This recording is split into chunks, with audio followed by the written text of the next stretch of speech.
Hello and Happy New Year from all of us at Smooth Traffic, the smoothest automotive podcast out there. As always, I'm with Benny Pierce and Robert King. How are you both, chaps? Good, thank you. I'm very well, thanks, John. Good Christmas, New Year break? Yes, very pleasant. Yeah, splendid. Yeah, good. Well, we're back from our sort of festive sabbatical, shall we say, to record this episode, which is indeed episode 7. And we've got a few things to go over, so let's just jump straight into it. Right then, chaps, so did you get anything car-based for Christmas? Nothing at all, unfortunately. I did. What did you get, Kingy? I got a calendar, which is proudly on display in Smooth Traffic Towers. Well, that's fantastic, and, you know, a car calendar is a must-have for any petrol head or diesel head. It's a classic car calendar, actually. Yeah, there's nothing wrong with that. I mean, you're a classic kind of guy, so it suits you. But I can raise the bar, Kingy, because Honda very kindly gave me a Honda Civic Type R to play with just before Christmas, and I had an absolute blast with the thing. What a machine it is. So you'd say that it matches up to the current Smooth Traffic favourite from Honda, the CR-V, then, Johnny? Absolutely. I mean, we both liked the CR-V, didn't we? It was you know, it didn't have much flair, but there was something very competent and very assuring about it, and we kind of fell for a little bit. But the Type R is just a whole other beast, and absolutely one of my favourite cars of last year. I think probably my favourite car of last year outright.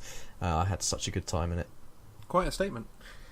Well, I mean, the overriding sense I had from the launch that was in Austria-Slovakia last year now was that I wasn't sure if it was going to be good on the British roads because the thing is so firm. So I gave it a really, really good examination. I took it out to Exmoor, which has some of the most diabolical road surfaces in the UK, I'm sure of that. But it also has some of the best corners and the best roads. So it's a funny mixture, and the car just coped with it much, much better than I was expecting. It's enormously difficult to unsettle that thing. It's so composed in the corners, and all the bumps and crevices that are on the roads around there just did not unsettle it once. Is it hard? Yes, it's very, very hard. It's rather uncomfortable after about an hour and a half, 2 hours of spirited driving. But at the same time, I was having so much fun, I didn't really care. And on the smoother roads, you know, the motorways, the A roads and stuff, it's comfortable enough. The only time it's absolutely unbearably uncomfortable is when you put it into Plus R mode. But Plus R mode shouldn't be really thought of as a sport mode in, say, a Golf GTI or a Renault. It's more sort of full bore attack mode instead. It stiffens the car up by 30%, which is quite a lot. The steering changes slightly, the throttle response is more sudden. You really only need to press that button when you're about to embark on a full-blown attack on one of your local roads, a road you probably know well. And when you're going after a road that much and enjoying it that much, you don't even think about the ride comfort that much, honestly. So, would you say the Plus R mode is intended for a closed road rather than one that you just know well? yeah, I think it's possible. I think actually the Honda Civic Type R should be for closed roads, because on the road it feels absolutely ballistic. I mean, it felt fast when we drove it out on the circuit, but on the roads, and especially some of the country roads, it's absolutely rapid. Easily the fastest car I think I've driven in this region anyway. I honestly don't think there are many cars on the road that would be that quick, or as quick as the Type R, or would pull away from the Type R, because it gives you so much confidence to push on, and it's so stable that I think on twisty stuff you would have to have a really, really high-end car to get away from it. It is that fast. Does it have much technology keeping you on the road? You know, this sort of traction control and that sort of stuff? Oh yeah, all the safety equipment, the traction control, differential at the front to handle all 306 brake horsepower between the two front wheels, which is an enormous figure for a front-wheel drive car. It's got some fancy suspension. I haven't really paid attention to exactly how the suspension is put together because, quite frankly, it bores me to death. But it works. It doesn't torque steer that much, which is good. You get that little bit of torque steer, so, I mean, because you want to feel like you're handling a bit of a beast, and you do get that feel. But it sorts it all out very easily, and the steering itself is incredibly quick. You only have to breathe on the wheel and it moves. It's really super sharp, and they've done such a good job on it. I was really sceptical about driving it on UK roads, but now I've actually had time to drive it on the UK roads properly and how I want. I think definitely my favourite car of 2015 that I drove personally. It was that good. So you talk about UK roads and stuff. Is it achievable in the UK in terms of cost and everything else? Is it a sensible car? £30,000 for a Honda Civic Type R. I would probably avoid the package with all the driver bits in, the more focused sensors and all that kind of thing. And I don't think you really need them in this car. You still get the dodgy Honda sat-nav that me and Kingy experienced. Or sat-nav, I should say, not necessarily the sat-nav. That was quite good, but things like choosing a digital radio station is impossible. The interface isn't particularly good. But apart from that, this thing is just a really, really good reminder that Honda does its very best work, and it's always done its very best work when it builds a car around the driver. And it's a real return to form as far as I'm concerned for Honda, because they finally delivered on providing a car for somebody who loves to drive, and that's when Honda does its absolute best work as far as I'm concerned. So I'm fed up hearing Jonny rattle on about the date night car, so I thought I'd set him a new challenge. This time I want you to think of a car for your garage suitable to a trip to Wickes. So this can't be just a fanning about to home base buying some pots or anything like that. This has got to be a proper meaty, manly car for a decent bit of DIY or trade work. Jonny, hit me. So, like, not even putting up shelves, we're on about, like, building a full extension. Oh, yeah, proper DIY. So possibly the wife or the girlfriend's gone off to find somebody else because you're so obsessed with grouting or something else to do with DIY. I don't know what DIY is. Yeah, exactly. Yes, because like Ben's that. become too manly that she's left. Ben is the most manly man I know, in a way. Really? That says a lot. Well, yeah, it does. Well, yeah, I've got something, but me and King are locked in a game of SUV poker right now, and I don't want to be the one to show my cards first. So, how about you say what you've got, King? Well, I'd love to, John, but unfortunately it's classified. Ooh, this is a standoff. All right, King. I'll go because I've got the coolest one anyway, and I know it. I'm gonna show my hand. I have, for my trip to Wickes, the most manly car ever made. It's the Mercedes-Benz G63 AMG 6x6. Yes, yes. It's the largest and second most expensive street legal SUV model ever manufactured by Mercedes. It has 6-wheel drive, 540 odd horsepower, many torques, and a V8 engine. And it has lots of space in the back for me to put my nails, my grouting tools, and my knockoff taps that I brought off a guy in the car park because I couldn't afford the actual ones because I spent all my money on my grouting tools. And it's amazing. Well, it's a manly car, I'll give you that. I'm not sure how you're going to get it around the car park, though. Looks like a bit of a beast. Drive through the fence at the side of the car park. I have no regard for borders anymore. If I've got a car that big with 6-wheel drive, I will drive through people's property to get to the car park. I don't even care. Anyway, I love DIY so much, I'll then go back and rebuild their property. So how fast does it go? It must have a hell of an engine in it. Well, the engine is massive. It's 5.5 litres of AMG V8, so it's a handmade V8 engine, really, really good. It's got an automatic transmission, so I can just sit back, relax, think about all the DIY I've got to do when I get home, maybe stop thinking about the pedestrians I've run over to get to Wickes.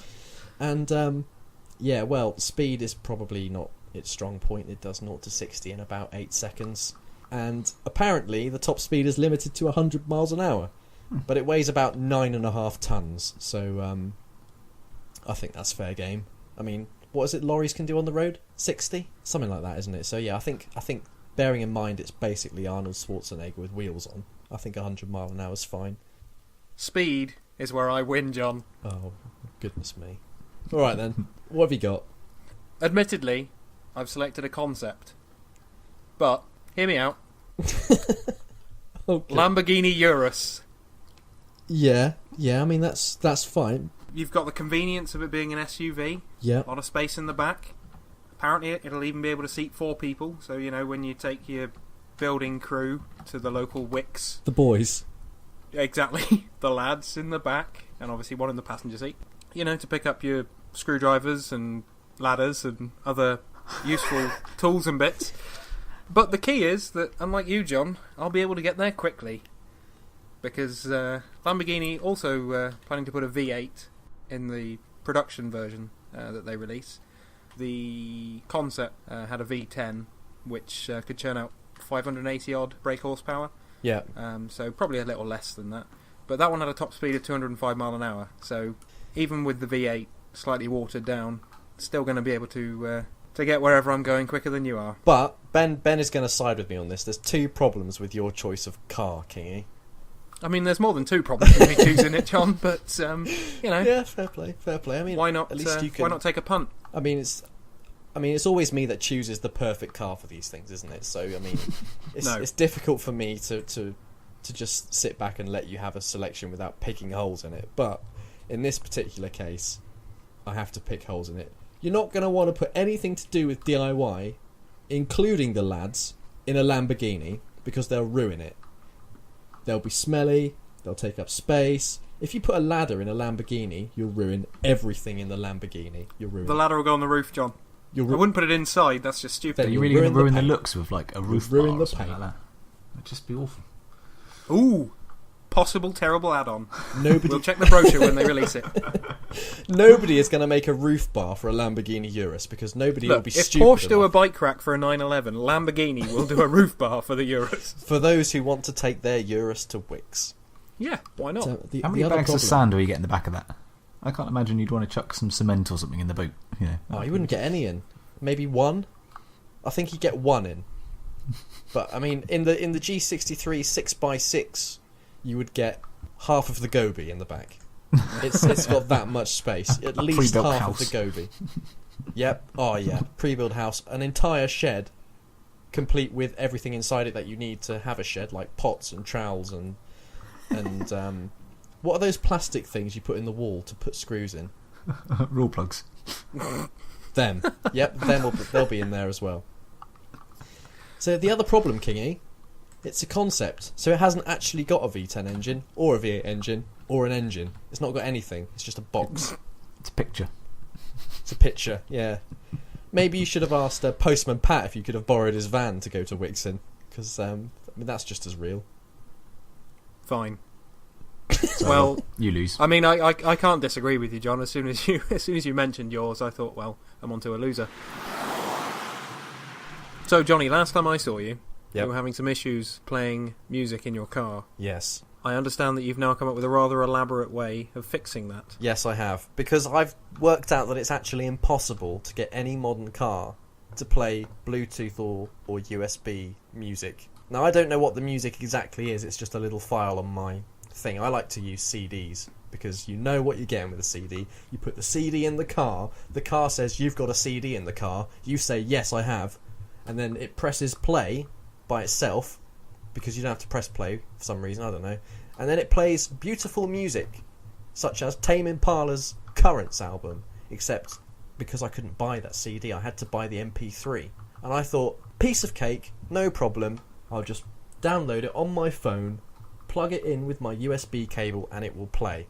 No it doesn't. And I was like, well, that's okay, I'll Bluetooth it. No it won't. It won't Bluetooth it either. What an absolute terrible 3 days of problem solving. 3 days!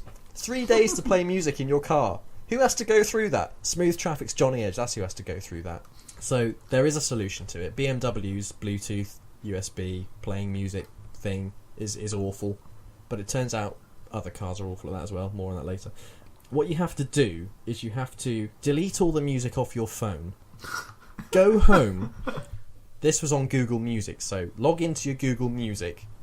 Re-download the album from Google Music onto your laptop or PC home computer, which I believe is the full title of one of those, Ben. You'll know about that. And then you have to transfer all of the musics from your laptop onto your phone via the medium of Bluetooth, which works from a laptop to a phone, but not from a phone to a car, for some reason. And then you have to use the USB cable after all of your files have transferred across to your phone via the medium of Bluetooth, and then you can plug it into your high-tech, expensive BMW, and then it will finally work if you do a search filter on the BMW iDrive system to find the artist you're looking for. Otherwise, it will just play all of your clips from WhatsApp you have ever recorded. Oh, that'd be dreadful. And I was listening to myself talk random things in like mini tracks of like 8 seconds, 30 seconds, 22 seconds for about half an hour before I heard some sweet Tame Impala Aussie synth pop goodness.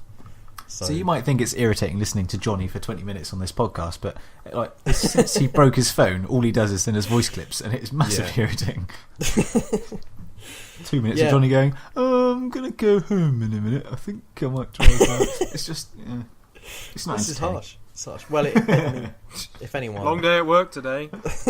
Thanks, John. Yeah, you love it. You love it though. So, the other thing is, I tried to use my USB phone new music solution in the Honda Civic Type R I've had for this week, and the Honda Civic Type R doesn't recognise that I've got a USB device plugged in, despite recognising that I have a USB device plugged in. So, so I have no idea what the fix is for that. I'm not. Are you sure you had a USB device plugged in? Definitely. I had a USB cable, my phone, and it was plugged into the car. And on the touch screen, it noticed that there was a USB thing plugged in, but on the audio menu, it said device not plugged in. So it told me there was a device plugged in, but also a device not plugged in. So I had no music again. And because it's a Honda, I can't select any digital radio stations either, because it's impossible to find one. So I've had... Not even Jack FM from Belgium? Not even Jack FM from Belgium, the world's greatest music station. So I had to listen to Radio 1 on FM, which was actually kind of Type R-y, but horrendous at the same time. So I'm wondering if that's you and your lack of tech skills that's causing that problem. But I think the bigger picture is that cars are just crap at making these things. Look, do you remember the Cactus King? It was just hard work to get anything to work in there. And I think sometimes we try to overcomplicate with adding all this technology, and they just don't ever make it work properly. Yes, although we can't rule out the complete ineptitude of Jonathan Edge. And when we're certain that's the case, but it should be made idiot-proof, and it obviously isn't. That's the biggest issue here. The thing is, though, if I plug it in, if I have a USB cable and a phone with some music on, and I plug it in, it should work straight away. It should just go, yes, you have some music, would you like to play it? And then you press yes. If it doesn't do that, it's broken, as far as I'm concerned. If it doesn't do that, they haven't designed it properly. They haven't finished it. They haven't actually done a good enough job. So BMW, Honda, anyone else out there, if I plug my USB device into your car and it doesn't immediately start playing some Aussie synth pop, it doesn't work. Go back to your technological wonderland and fix it. I can't argue with that. Did I not see that BMW tweeted you, though, and said that they were happy that it was now working? Yes. Despite the fact that your tweet had basically said it had taken you 3 days to get the music from phone to car. BMW are satisfied that it's taken me 3 days to get music to play in a £30,000 car. Right then, well, following on from the vastly successful Model X files, I've devised a new regular feature we can play along to. It's called Deadliest Boot Spaces. You're probably thinking that's a bit strange. It is. Boots aren't very dangerous. But what if you were made to drink the capacity of your boot in water? Now, there we go. I'm onto something, aren't I? So, I've picked 2 cars that Kingy and Ben have to choose from to say which has the deadliest boot space. So, chaps, would you like to know what those cars are? No, thank you. In that case, thanks for listening to Smooth Traffic. Well, tough. You're going to have to play along. This is the best game show I've ever come up with. The 2 cars I've got, the Volkswagen Up and the Hyundai i10. The question is, chaps, which one is more deadly? I reckon it's the i10. Ooh, you're straight in there, King. Didn't even have time to think about it. You just went straight in there. Is that gut instinct? Yeah, I'm just picturing them in my mind, and I'm thinking i10. That's very scientific. Let me tell you, boys, between these 2 cars, there is 0.2 of a death. Oof. That's how closely matched they are. What does 1 death equate to? 6 litres of water. Ooh. That's science, Ben. That's what that is. Science fact, is it, John? Yeah, if you drink 6 litres of water, you'll die immediately. That's how it works. I've been told by a scientist. Was he Wikipedia, by any chance? So there's 1.2 litres in it, then? I don't know. I only work in deaths, King. There is 0.2 of a death between these two cars. So I'm thinking that there's two things about that. I would probably kill myself if I had to drive one. And also if you had an accident in both of them, or either of them, you would also Sod die. off, Ben. The Volkswagen Up's amazing. Nah, it's not Johnny so loves bad. his Up. The Up's not so bad. The i10 I'm not so keen on. Yeah, I'm not... Well... I'm not sure why. Well, that's why I think it's slightly bigger. I don't know why. It just... Something about the negativity around it makes me think that the i10 is more likely to kill you. Well, See, it'll kill you more times over. I think VW are pretty good at getting space, being creative with what they've got, so I reckon it's the Up. Is that your final answer, Ben Pierce? Yeah, I reckon they've got a couple of pockets tucked in there that you're not expecting. So yeah, the VW Up will kill you quicker. Benny says the Up, Kingy says the i10. The loser of this challenge has to then drink the boot space of Kingy's Alfa Romeo Me2, but that's only got about 2.5 litres of boot space, so... Hey, that's 270 litres, that one. Probably not 270. It is! So, the correct answer is... It's the Hyundai i10, because Yes! if you drink the boot space of the Hyundai i10, it will kill you 42 times over. Ooh, moist. The Volkswagen Up, meanwhile, will kill you 41.8 times over. That is harrowing, isn't it? That is frightening. This is how dangerous modern cars are. So how big's the Mito boot, King? Because you're going to sit inside that for us next time. 270. 2.5 litres. So I propose to bring 270 litres of water and try that and see if it fits in your boot. Well, that's the end of episode 7 of Smooth Traffic. Thank you so much for listening. Have a wonderful 2016. I hope you've all had a fantastic Christmas and New Year period. We all have. We've had a great time. Don't forget to tweet us at Smooth Traffic. We're going to be a bit more active. We've got some plans for this year. At The Face of Ben for Benny. At Robert King ESQ for Kingy.